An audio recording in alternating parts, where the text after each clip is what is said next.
नमस्कार,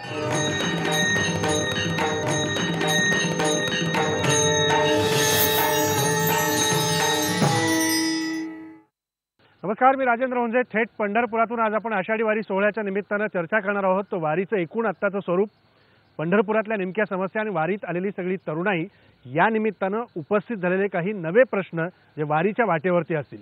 पालखी मार्गाच्या चौपदरीकरणाचा मुद्दा जो आहे तो केंद्रीय मंत्री नितीन गडकरींनी उचलून धरला होता आणि आश्वासन दिलं होतं की या पालखी मार्गाचं काम आता सुरू होईल, पण ते या वारीत तरी कुठे पाहायला मिळालं नाही. किंबहुना पंढरपूर विठ्ठल रुक्मिणी मंदिर समिती गेल्या 2 ते 3 वर्षापासून अस्तित्वात नाही आहे. किंबहुना जास्तही वर्ष असतील. या मंदिर समितीमध्ये केवळ प्रशासकीय कारभार चालतो, पण या प्रशासकीय कारभाराचा फायदा खरंच मंदिर समितीच्या माध्यमातून वारकऱ्यांसाठी झालाय का? आणि पंढरपुरातल्या समस्येकडे पाहत असताना चंद्रभागेच्या वाळवंटाविषयी गेल्याच वर्षी IBN लोकमतने आवाज उठवला होता, वास्तव दाखवलं होतं.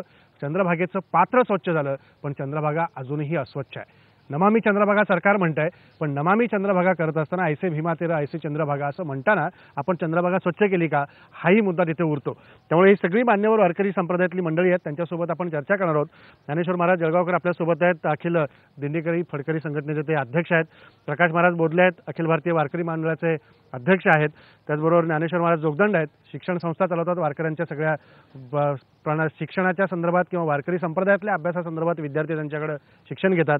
निकिता पवार आपल्यासोबत आहेत, सामाजिक कार्यकर्ते आहेत पंढरपुरातले, आणि महिलांच्या संदर्भातले प्रश्न, वारीतला महिलांचा सहभाग असेल किंवा पंढरीमध्ये असलेल्या महिलांपुढे उभ्या होणाऱ्या समस्या वारीच्या काळातल्या, हे आपण बोलणार आहोत.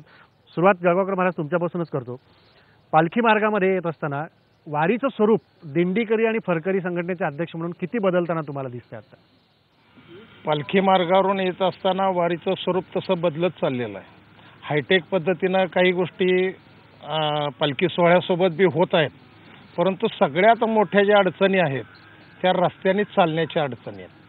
आणि हे करत असताना 4 पदरीकरणाची मागणी गेली 30 वर्षापूर्वी पवार साहेबांनी मंजूर केली. अजूनपर्यंत काही कुठं 4 पदरीकरणाचं काही काम कुठं काही ठिकाणी झाले, काही ठिकाणी नाहीच झालेलं. दरवर्षी आश्वासन मिळतं, फक्त केवळ आश्वासनाशिवाय दुसरं काहीच मिळत नाही. परंतु आता मागच्या 2 वर्षाखाली केंद्रीय मंत्री नितीनजी गडकरींनी यांनी घोषणा केली की पालखी मार्ग जे आहेत, ज्ञानेश्वर महाराज आणि तुकाराम महाराज पालखी मार्ग, हे दोन्ही पालखी मार्ग 4 पदरीकरण कॉन्क्रीटचे करणार. परंतु त्याचंही अजून काही कुठं काही काम सुरू झालेलं अजून काही अस्तित्वात जाणवत नाही. आज परिस्थिती अशी आहे की त्या वारीमध्ये येत असताना माणसाला फक्त 2 ते 2.5 किंवा 3 तासाच्या पेक्षा जास्त झोप मिळत नाहीये. कारण का गाड्या पुढे गेल्या पाहिजेत, गाड्या पुढे जाऊन स्वयंपाक होऊन लोकांची जेवणं झाली पाहिजेत, आणि त्याच्यासाठी मोठ्या रस्त्याची आवश्यकता आहे. परंतु ही आता गाड्यांची संख्या वारीमध्ये जास्त वाढली आहे. प्रत्येक दिंडी मागे 4 गाड्या, बाकीच्या छोट्या गाड्या, ह्याची संख्या वाढली आहे. ती गर्दी जास्त वाहतुकीच्या कोंडीमध्ये. समाज वाढल्यानंतर गाड्या ह्या वाढणारच आहेत. जिथं समाज वाढत चाललेला आहे त्याच्यामुळे त्याच्या अनुषंगाने त्या गाड्या वाढणार आहेत. लहान गाड्या तशा कंट्रोलमध्ये आहेत. तरी अजून आमचा प्रयत्न असा चालू आहे की अजून लहान गाड्या कंट्रोलमध्ये करण्याचा प्रयत्न पालखी सोहळ्याच्या रस्त्याने चालू आहे. परंतु चौपदरीकरण रस्त्याचं लवकरात लवकर होणं हे गरजेचं आहे. आणि हे होत असताना कालच्या वेळेस शासनानं निर्मल वारी म्हणून एक प्रोजेक्ट केला की जागोजाग पालखी तळावर टॉयलेटची व्यवस्था केली.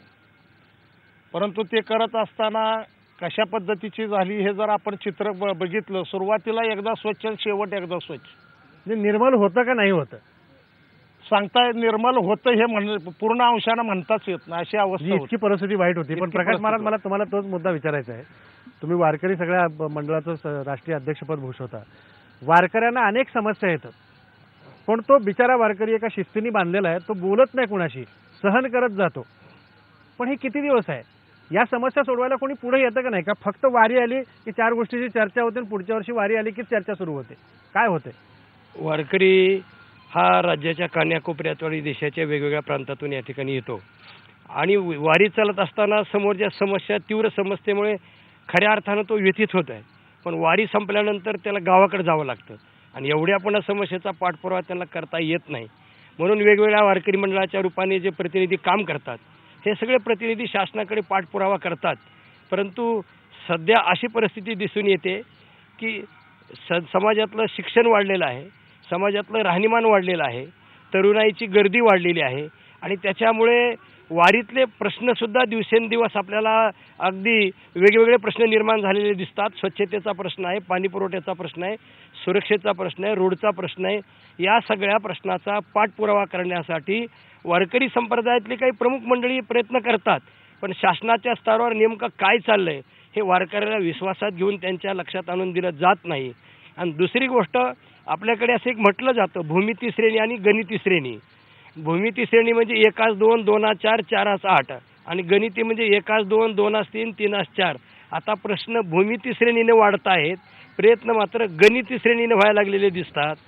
अशा प्रकारची पद्धत आपल्याला दिसून येते. माऊलीच्या रिंगणामध्ये ज्या वेळेला माऊलीचा घोडा पुढे जातो आणि शितोळे सरकारचा घोडा मागे धावत असतो त्यावेळेला रिंगण चालू झालं म्हणतात, परंतु ज्या वेळेला शितोळे सरकारचा घोडा माऊलीच्या घोड्याच्या जवळ जातो त्यावेळेला लोकांना असं वाटत असतं की आत्ता घोडा शिवणार, आत्ता घोडा शिवणार, माऊली माऊली हा गजर होतो. पण आता शासनाच्या वारकऱ्याचे प्रश्न सोडवण्याचा घोडा आणि वारकऱ्याचा प्रश्न याच्यामध्ये एवढं अंतर वाढत चाललेलं आहे की आता कधी हा घोडा शिवेल की याचं स्वप्न देखील वारकऱ्याला पडतं का नाही अशा प्रकारचं वाटायला लागलं. म्हणजे एका प्रकारे सगळं रिंगण घालायचंच काम चालू आहे. रिंगण पण ते काही पूर्ण होत नाहीये. आता ही वारकऱ्याचं आहे अंगण आणि त्याला घातलेल्या अडचणीचं समोर दिसत आहे रिंगण. अशा रिंगणामध्ये आणि अंगणामध्ये वारकरी असा खऱ्या अर्थानं सापडलेला आहे. तो घरची खातो आहे भाकरी, पांडुरंगाचे करतो आहे चाकरी, त्याचंच नाव आहे वारकरी. आणि हा संप्रदाय आहे घरोघरी आणि येऊन ठेपलाय पांडुरंगाच्या दारी. आता शासनाला त्याची करावी लागणार आहे बरोबरी. ही गोष्ट आहे खरी आणि जे शासन हे प्रश्न सोडवितील त्याला जनता म्हणणार आहे भारी.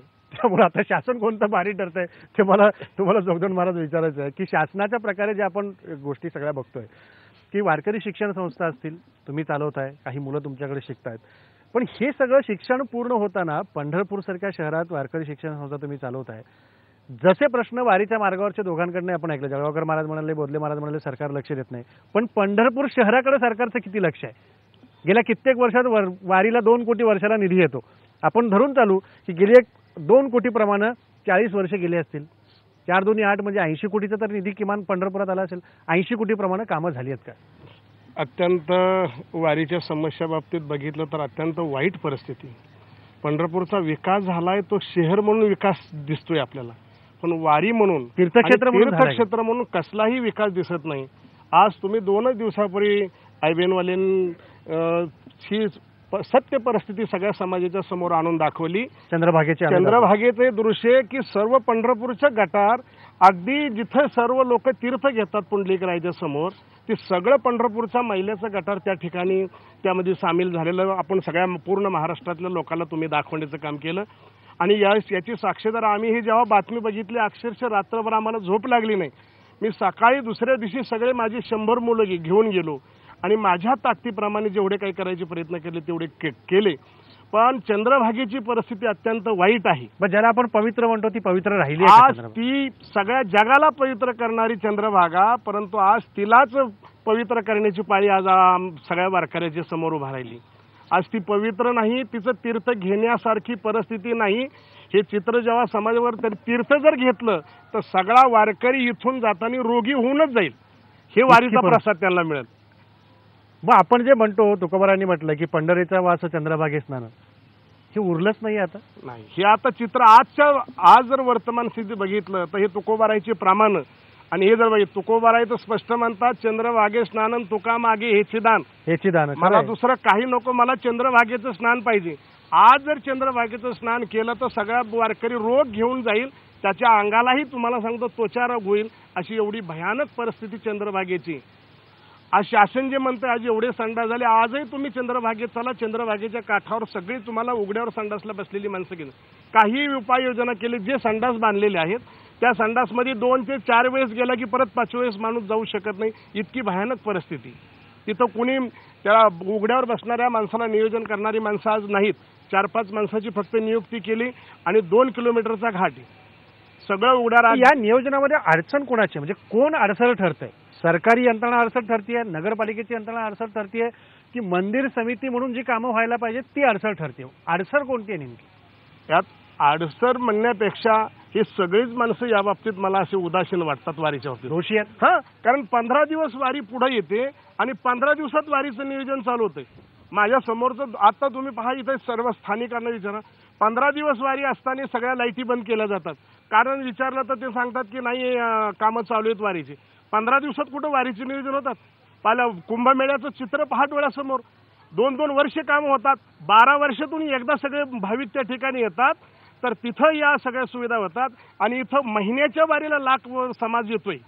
आणि बाकीच्या वाऱ्याचा विचार, बाकीच्या 4 वाऱ्या आहेत मोठ्या, आषाढी कार्तिकी एवढंच नाही, तर आज माहीवारीचं चित्र बदलत आले, चैत्रवारीचं चित्र बदलत आले.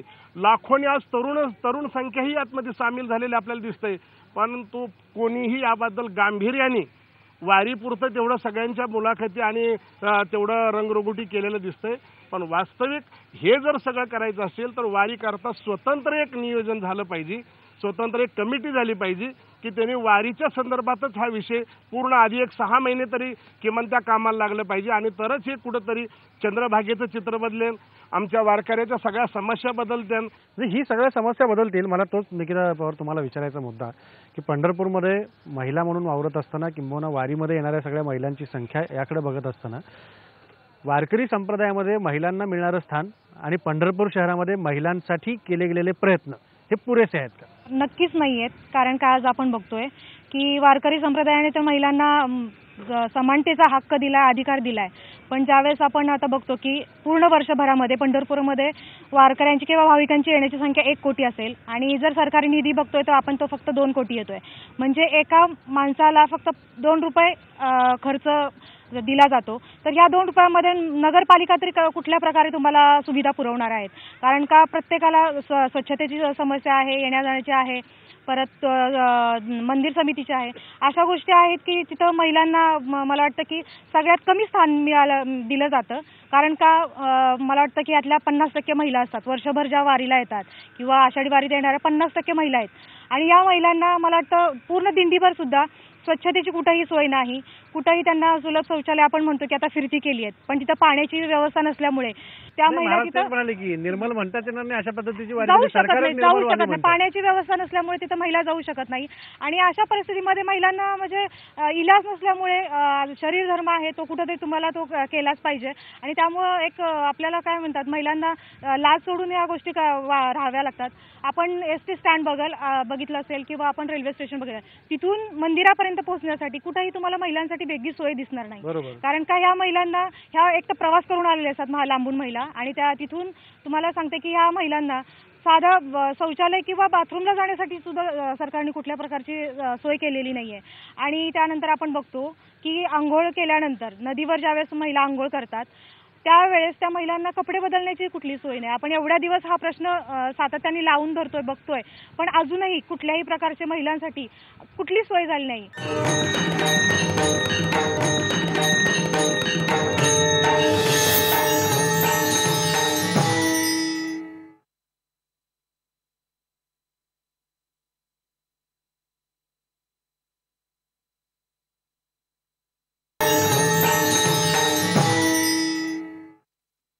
प्रकाश महाराज, तुम्हाला प्रश्न हा मुद्दा म्हणून विचारायचा आहे की या महिलांच्या ज्या समस्या सगळ्या दिसत आहेत आपल्याला, महिलांच्या समस्यांबद्दल आपण बोलत असताना वारीतलं महिलांचं स्थान म्हणजे एकीकडं वारकरी संप्रदायामध्ये सर्व संतांनी महिलांना 100% स्थान दिलं, राजकारणात अजून 50%च आहे. बरोबर आहे ना? म्हणून जनाबाई देखील ज्ञानदेवाला म्हणाले की ज्यांनी म्हणे ज्ञानदेवा बोला किंवा अभंग. हा अधिकार संतांनी दिलाय, तो अधिकार आपण इथं मंदिर समितीत देणार आहोत का महिलांना?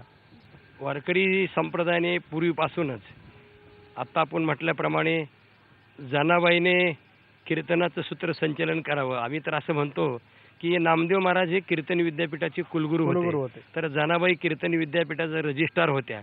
म्हणजे शासन आत्ता महिलाच्या प्रश्नाचा विचार करायला लागलेला आहे. साधू संतांची वाटचाल किती पुरोगामी विचाराची आहे. अगदी खरं. आणि मातृदेवो भव पितृदेव म्हणणारी ही भारतीय संस्कृती, अगोदर मातृ म्हणजे अगोदर मातेचा सन्मान आहे. संतांची प्रमाण सुद्धा तुम्ही संत माय आणि नंतर बाप शब्द आहे. आणि आताचा काळ सुद्धा म्हणतोय शिकलेली आई घरादाराला पुढे नेही आणि शिकलेला आडाणी बाप आणि फक्त डोक्याला ताप, अशा प्रकारचं आहे. एवढं महिलाला प्राधान्य दिलेलं आहे. आज वारकरी संप्रदायामध्ये आपण जर पाहिलं तर आमच्या अनेक भगिनी, माता भगिनी भागवत करतायत, कीर्तन करतायत, प्रवचन करतायत, गातायत, मृदंग वाजवतायत. आत्ता कुठल्याच गोष्टीमध्ये महिला मागे आहे अशातला भाग नाही. एवढा महिलांचा सहभाग वाढूनही महिलांच्या विषयी शासनाने आपली तिजोरी थोडी तरी अगदी विशेष रूपाने मोकळी केली गेली पाहिजे.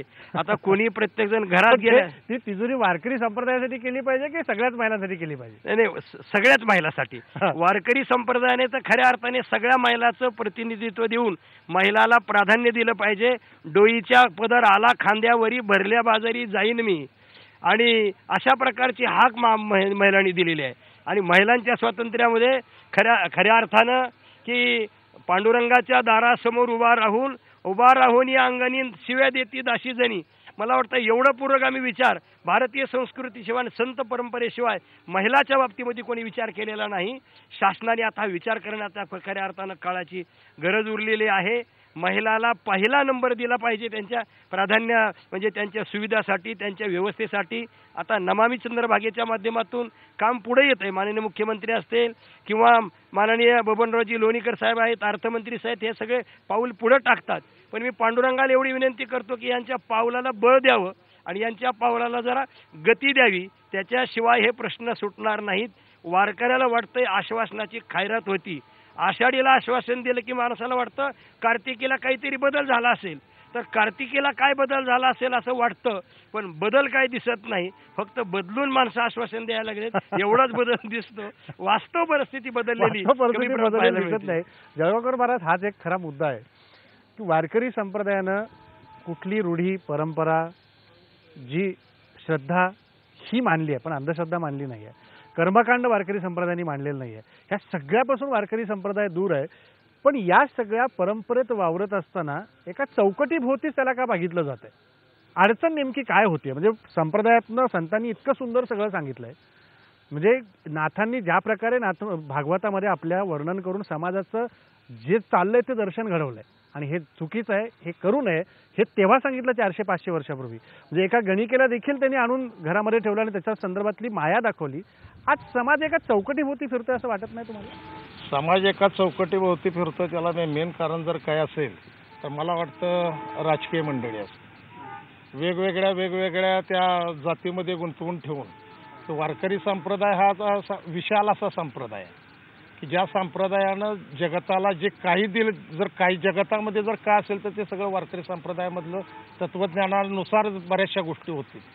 हे सगळ्या होत असताना जसं आपण मगाशी म्हटलात की नमामि चंद्रभागेचा प्रकल्प असेल किंवा अजून पंढरपूर तीर्थक्षेत्र सुधारण्याच्या दृष्टीनं असेल, नमामि चंद्रभागेचा प्रकल्प उभा करत असताना केवळ पंढरपूरपुरता विचार न करताना जी उगमापासून जी सुरुवात आहे त्याची की भीमाशंकराच्या डोंगरापासून जी प्रदूषित असलेली ती नदी होत आलेली आहे, बरोबर, की जेणेकरून मग पुणे शहराची घाण असेल, पिंपरी चिंचवड नगरपालिकेचे घाण असेल, की जेणेकरून पुन्हा काही अनेक MIDCचं पाणी येणारं त्याच्यामध्ये असेल, प्रदूषित सर्व पाणी उजनी तलावामध्ये येतं. उजनीचं पाणी हे पिण्याला लायक नाही असा जर्मनच्या मध्यंतरी आलेल्या काही लोकांनी अहवाल दिलेला होता आणि ते पाणी चंद्रभागेला खाली येतं आणि ते तीर्थ म्हणून आम्ही घेतोय. आता पूर्वीच्या काळामध्ये मागच्या 2 वर्षापूर्वी चंद्रभागेच्या काठावर लोक उघड्यावर शौचाला बसत होते, परंतु गेल्या वर्षी माननीय हायकोर्टाच्या निकालानुसार तो प्रकार कमी झालेला आहे. कारण त्या ठिकाणी बरेचसे लोक आता व्यवस्थेला असतात. टॉयलेटची व्यवस्थाही भरपूर त्या मानानं पंढरपूर शहरामध्ये वाढलेली आहे. परंतु जेवढी लोकसंख्या येते 10 ते 12 लाख लोकांना एका ठिकाणी एवढे टॉयलेट मिळणं किंवा उभा करणं म्हणजे टॉयलेटचं पंढरपूर उभा करावं लागणार आहे. खरं आहे. मग सरकार जे आकडे देतं शौचालयाचे की पंढरपूर शहरामध्ये आम्ही हजारो शौचालय उभारली, प्रत्यक्षात बाहेर जे FB टॉयलेट्स लावलेले असतात ह्याची संख्या मर्यादित असते आणि मग हे टॉयलेट्स पकडतात कुठलं? घरटी टॉयलेट वापरायला देणारे लोक कुणाला? नाहीतरी पंढरपुरामध्ये असं एक घर नाही की शिल्लक आषाढी यात्रेमध्ये तिथं मनुष्य उतरत नाही. सगळ्या घरात जातात. झोपडपट्टीसहित आषाढी यात्रा उतरते, लोक तिथला वापर करतात, नाही असं नाही. पण जे इतर ठिकाणी जे राहिलेले लोक असतात त्या ठिकाणी सुद्धा आता जवळजवळ माझ्या माहितीप्रमाणे जवळजवळ 25-30 हजार संडासाची त्यांनी आतापर्यंत सोयी केलेली आहे. टेम्पररी असतील, कायमस्वरूपी असतील. पण दुसरा प्रश्न जो सगळ्यात महत्त्वाचा आहे मंदिर समितीचा, शासन याला गांभीर्याने घेत नाही. मंदिर समिती नेमल्यानंतर तिथे काही गोष्टी समितीच्या मार्फत कामाला लागतील, पण सध्या प्रशासनाच्या हातात आहे. योग्य गोष्ट कोणती आहे? समिती पाहिजे का प्रशासनाच्या हातात दिलेलं बरं आहे? मूळ मंदिर हे पूर्वी बडवे मंडळीच्या ताब्यात होतं. शासनानं ते मंदिर कोर्ट मॅटर करून शासनाच्या ताब्यामध्ये आलं. त्याच्यासाठी एक कमिशन अहवाल नेमला. त्या 12 सगळ्या भानगडीचा संपूर्ण महाराष्ट्राला माहिती आहे. पण त्याच्यासाठी एक 12 लोकांची समिती गठीत करावी हे त्या टेम्पल ॲक्टमध्ये आहे. मग आतापर्यंत 2-3 वर्ष झालं समिती का अस्तित्वात येत नाही? समिती अस्तित्वात येणं गरजेचं आहे. सुप्रीम कोर्टाचा पूर्णपणे निकाल होऊन गेलेला आहे. निकाल होऊन झालेला असताना सुद्धा समिती अस्तित्वात येणं गरजेचं असताना समिती अस्तित्वात का येत नाही? आणि समिती अस्तित्वात येत असताना सुद्धा हे मंदिर हे वारकऱ्यांचं आहे, वारकऱ्याचं श्रद्धास्थान आहे.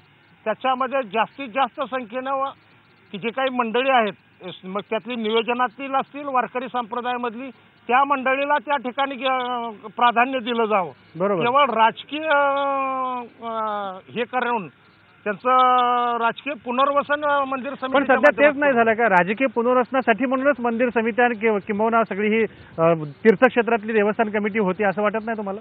आम्हाला तसं दिसतं म्हणूनच आम्ही मागणी करतो ना की राजकीय पुनर्वसन न करताना त्या क्षेत्राची ज्यांना जाण आहे त्या माणसांना वरती त्या माणसांना त्या आणि त्या नियोजनामध्ये त्यांचा काही थोडा बहुत हातभार आहे अशा मंडळीला त्या समितीमध्ये घेतलं जावं. गेली अनेक वर्ष आम्ही प्रयत्न करतो, परंतु तो काही प्रयत्न अजून काही पूर्णपणाने होईना. आता तर मला वाटतं 3-4 वर्ष झालं मंदिर समितीच अस्तित्वात नाहीये.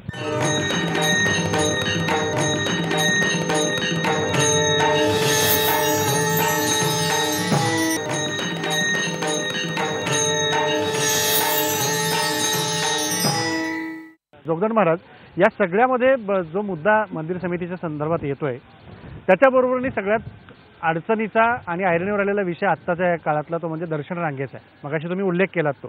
गोपाळपूरपासून सुरू झालेली दर्शन रांग जेव्हा मंदिरापर्यंत येते तेव्हा त्या वारकऱ्याला विठोबाच्या पायावर डोकं ठेवायला 24 तास जातात. वारीच्या काळामध्ये हे तास अजून 10-12 तासांनी वाढतात.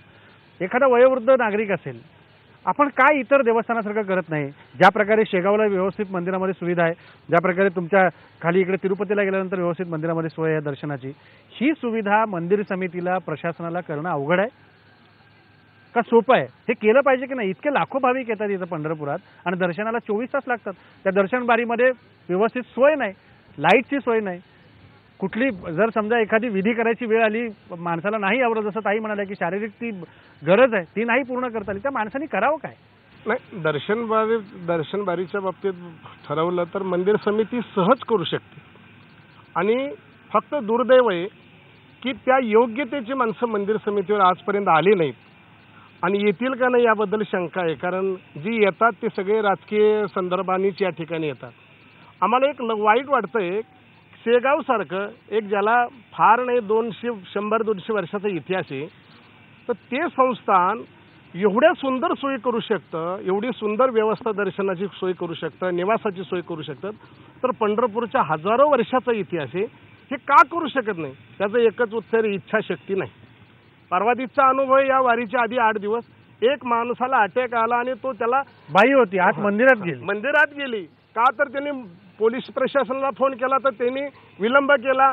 त्यांनी सांगितलं तो विभाग आमच्याकडे नाही, त्यांच्याकडे कळवा. मंदिर समितीतल्या माणसांनी लक्ष घातलं नाही, जे कर्मचारी आहेत ते त्यांनी लक्ष घातलं नाही आणि त्याच्यामुळे एक जणाला जीव गमावा लागला. कारण अँब्युलन्स सुद्धा तिथं उपलब्ध नव्हती, हे दुर्दैव आहे.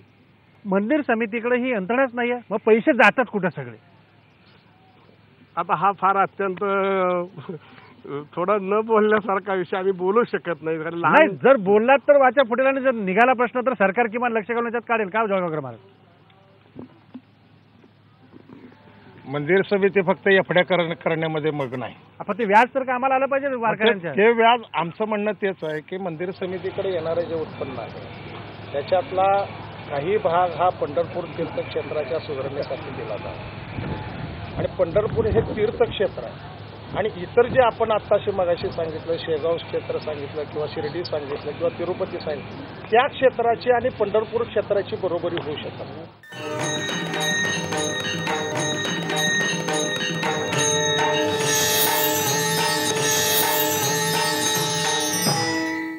मंदिर समितीत महिलांना प्रतिनिधित्व पाहिजे की नाही पाहिजे? आतापर्यंत मला फारसं ते दिसलं नाही कुठे. मंदिर समिती जेवढ्या आता होऊन गेल्या त्यात कुठं महिला नाही, एकही महिला नाही, आतापर्यंत त्याच्या आधी नव्हती. झालेल्या तिथं कुठंच दिसली नाही महिला, टेम्पररीच होत्या. 50% महिलांना हा वाटा दिलाच पाहिजे, कारण का महिलांचे प्रश्न हे महिला चांगल्या प्रकारे मांडू शकतात. त्यांनाच ते कळू शकतं की महिलांच्या काय समस्या असतात, ज्या आपण इथं काही समस्या त्या मांडू शकत नाही. त्यामुळे जर 50% महिला मंदिर समितीमध्ये असतील तर चांगल्या प्रकारे नियोजन होऊ शकतं.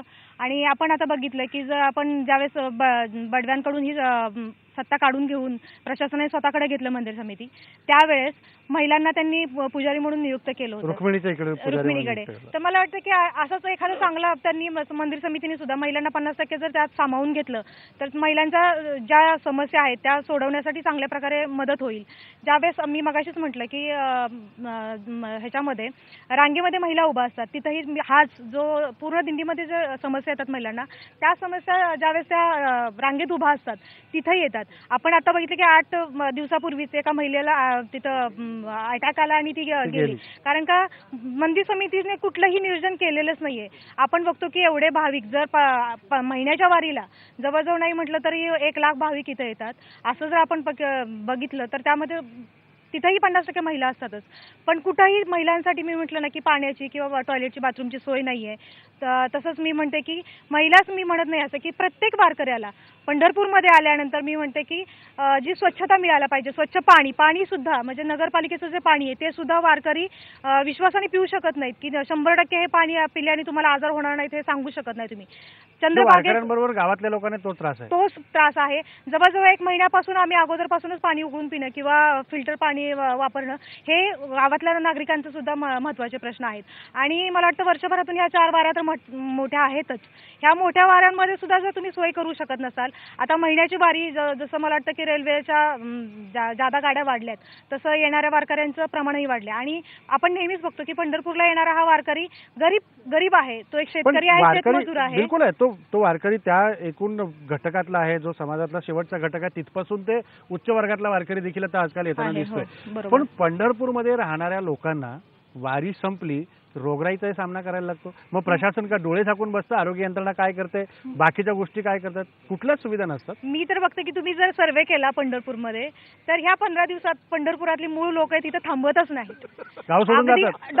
तुम्हाला डॉक्टर सुद्धा मिळणार नाही तिथं. जर तुम्ही दवाखान्यातले डॉक्टर ते सुद्धा सोडून जातात. 100% उपचार करतो कोण लोकांवर? ट्रिपा असतात, लोक ट्रिपा नियोजन असतं पंढरपूरमध्ये की आता वारी आली तर आषाढी वारी तर 100%. आणि या 4 वाऱ्यांमध्ये अवघड आहे पंढरपूरचं वास्तव. हो, हे सत्य आहे की तुम्ही गावात फिरू शकत नाही. आता आम्हाला जर आता महिलांनी आम्ही ठरवलं होतं की हेल्पलाईन सुरू करूया महिलांसाठी की आपण काहीतरी मदत करूया, पण आम्ही सुद्धा घाबरतो वारीत बाहेर शहरात यायला, कारण तुम्ही नुसतं जाऊन उभा जरी राहिला 1 तासभर तर तुम्ही 100% घरी गेले की आजारीच पडता. आणि मी म्हटलं ना की डॉक्टर असतील किंवा कुठल्याही सुविधा असतील लोक थांबतच नाही, कारण का स्वतःची काळजी त्या लोकांचीही चूक नाहीये की तुम्ही इथं थांबला तर तुम्ही 100% आजारी पडता. आणि तुम्ही एक वारी संपल्यानंतर 15 दिवसांनी नाही, एक 8 दिवसातच तुम्ही बघाल तर पूर्ण सगळी हॉस्पिटल भरलेली असतात. तेच डॉक्टर परत येऊन व्यवसाय सुरू करतात. येस तिथं असंच होतं की तुम्हाला प्रत्येक जण लहान मुलापासून म्हाताऱ्या माणसापर्यंत प्रत्येक जण हा दवाखान्यात असतो. अगदी ऍडमिट करायचीच वेळ असते. नॉर्मली तर कुणी म्हणजे व्हायरल इन्फेक्शन एवढ्या मोठ्या प्रमाणात असतं की म्हणजे गावाला जाऊन आल्यानंतर सुद्धा तुम्ही इथं आलात पंढरपुरात तरी इन्फेक्शन होतं आणि तुम्ही आजारी. ही वाईट परिस्थिती आहे. तुम्हाला जोगदन मला काहीतरी म्हणायचं होतं, मी कार्यक्रम संपवणार आहे. नाही, ही वास्तव चित्र आहे. मला हाच महत्त्वाचा बदल सांगायचा की स्थानिक पंढरपूरचे रहिवासी 25% वारीसाठी बाहेर ट्रिप काढतात. ही एवढं दुर्दैव आहे इथली प्रशासनाचं की इथं कसलं आहे. आणि दुर्दैवाने याच्या पुढं सांगतो, आमची 100-125 मुलं आहेत इथं. 100-125 मुलं असताना सांभाळत असताना हे सगळे मुलं आजारी पडतात. म्हणून आम्हाला परतीची वारी चालू करावी लागली आता की इथं नको, इथं जर राहिलं तर आम्ही सगळे आजारी पडू आणि गावी पाठवू शकत नाही कारण शिक्षणासाठी आलेत. म्हणून आम्ही 100-125 घेऊन ज्ञानोबारायला परत पोहोचवण्याचं काम करतो. त्याचा मूळ उद्देश आहे की इथं राहिले की आजारी पडतंय. एवढं पंढरपूर स्वच्छ होईल आणि आल्यानंतर निर्मलता मिळेल. वास्तविक बघायला गेलं तर पंढरपुरात आल्यानंतर मनुष्य आजारी पडतो वारीला. थोडा बहुत हा इफेक्ट होतो, नाही असं नाहीये. परंतु आज ज्ञानेश्वर महाराज पालखी सोहळा असेल, तुकाराम महाराज पालखी सोहळा असेल, मुक्ताबाई पालखी सोहळा असेल, गेली जवळजवळ 3-3 आठवडे ह्या समाज त्या रस्त्याने येतोय. येणारा समाज रस्त्यानं येत असताना त्याला ह्या सगळ्या अवस्थेला तोंड देतो समाज येतोय. आणि पंढरपुरातल्या अति हाय असणारीच मंडळी बाहेरगावी जातात असं मला वाटतं. सर्वसामान्य जात नाही. सर्वसामान्य मनुष्य पंढरपूरच्या बाहेर म्हणजे पंढरपूर सोडून जाऊ शकत नाही. कारण पंढरपूरचं जीवन जे आहे ते वारीवर यात्रेवर जगणारे हे गाव आहे. काही ना काही धंदा उद्योग हे करणारा सर्वसामान्यातला सामान्य मनुष्य जरी असेल तर काहीतरी 4 पैसे वारीमध्ये कमवावेत, आपल्या घरप्रपंचाला लावावेत या हेतून पंढरपुरामध्ये वारीमध्ये वास्तव्य करतो. आणि एवढी घाण होते म्हणजे याचा अर्थ भविष्यामध्ये असंच करावं लागेल की वारीच भरू नये अशा पद्धतीचं चित्रण मला वाटतं की समाजापुढे जाऊ नये. घाण होत सकारात्मक चित्र जावं, सकारात्मक घाण झालं तरी स्वच्छ करण्याची तयारी ठेवावी. ही तयारी ठेवावी. या मताचा मी आहे. अगदी खरं, चांगला मुद्दा तुम्ही मांडलाय. कार्यक्रम संपवायचा बोलले महाराज. कार्यक्रमाची सांगता खूप चर्चा टीकात्मक झाली आहे, पण चांगल्या कवितेने करूया. वारकरी संप्रदायाला समोर ठेवून आपण कार्यक्रमाची सांगता जळगावकर महाराजांना पटलाय मुद्दा, त्यामुळे आपण कवितेने सांगता करू. आजच्या या चर्चेमध्ये जरी नकारात्मक सकारात्मक चर्चा झाली जरी असली तरी परंतु पंढरीची वारी आहे माझे घरी आणि न करी तीर्थव्रत ही वारकऱ्याची खूप मोठी भावना आहे, श्रद्धा आहे. पूर्वीच्या काळामध्ये रोगराईच्या काळात सुद्धा वारकऱ्यांनी कधी वारी सोडली नाही. आता तर शासन वेगवेगळ्या पद्धतीने वारकऱ्याला सुविधा देण्याचं काम करत असतं. आणि मला जाता जाता अशी एवढी विनंती करावी अशी वाटते की एखादा माणूस कामाला लागला तर त्याला कामातल्या लय चुकानं धुपटेल की त्याला वाटतं हे आता वाळू पाडून निघून जावं.